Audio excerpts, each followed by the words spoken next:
Cameroon, Bandou, Africa, Bandou, through the world, Bandou. U20, on se rappelle de cette information qui avait circulé avec, c'était Eto'o qui avait donné cette information, comme quoi les Lions U17, U17 n'est-ce pas? U17, ils avaient participé à une compétition, c'est la CAN U17 au Maroc. Oui, au Maroc. Et Samuel Eto'o fils, quand il recevait à la Fédération camerounaise de football, avait promis d'envoyer des enseignants parce que c'était pendant la période de classe. Et, pour continuer les études. Et on a vu après que d'autres fédérations ont emboîté le pas. Cette idée de Samuel Eto'o fils d'envoyer des enseignants accompagner les enfants. Et certaines personnes se sont moquées de ces enseignants envoyés parce qu'il y avait 3 enseignants. Ils vont enseigner quoi? Ils vont faire ceci, on fait quoi? C'est la perte de temps. Mais apparemment, tu nous annonces ce matin que ça a porté ses fruits. Exact.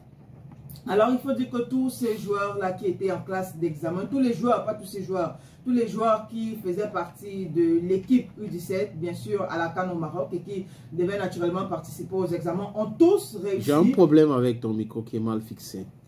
Ah, d'accord. Ok. Donc, comme je disais, tous ces élèves-là qui étaient en classe d'examen ont réussi, que ce soit le BEPC, le probatoire ou même encore le baccalauréat, et donc ils ont réussi brillamment. Et il faut dire, comme tu l'as dit, sénateur, que c'était sous l'impulsion, l'initiative du président de la Fédération camerounaise de football, Samuel Eto'o, qui, dans un discours, disait que le foot c'est bien, mais l'école aussi. Et donc, il avait pris l'engagement d'envoyer des enseignants du côté du Maroc qui devaient suivre ces élèves-là, du moins à leurs heures de pause ou libre, leur temps libre, question de rattraper les cours qu'ils ne pouvaient pas suivre ici.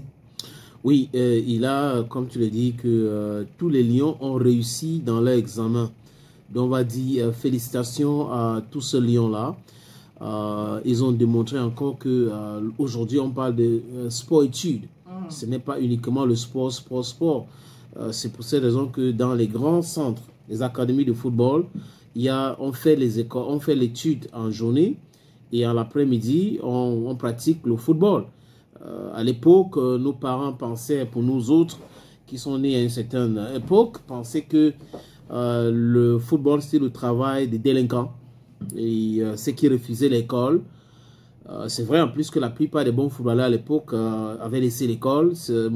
Rares sont les footballeurs qui avaient continué leurs études.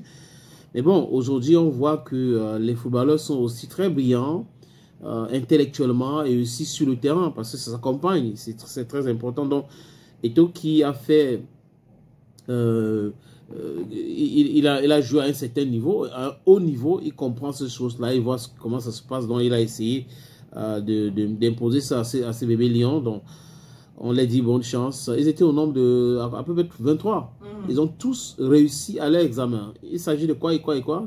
BEPC, probatoire et bac. Donc, ils ont réussi dans le bac, le BEPC et le probatoire. Donc, ben, on peut dire félicitations encore et encore à la FECAFOOT qui était à l'origine de cette initiative et aussi à ces enfants-là qui ne sont pas uniquement brillants dans le football, mais brillants aussi dans leurs études. Donc, certains vont aller à l'université maintenant ou peut-être décider d'arrêter pour continuer leur carrière, consacrer tout leur temps pour le football. C'est possible. Après ton bac, tu es suffisamment outillé. Parce qu'on parle du cas de Kylian Mbappé qui il a son bac. Donc, on a beaucoup d'autres footballeurs qui n'ont pas ce niveau-là. Donc, les gars, continuez comme ça. Les enfants, continuez. The sky shouldn't even be your limit because you should go places. Why not having your first degree, your master's degree, or your doctorate degree? It will be very difficult for them to be playing football at the same time and then continue higher education.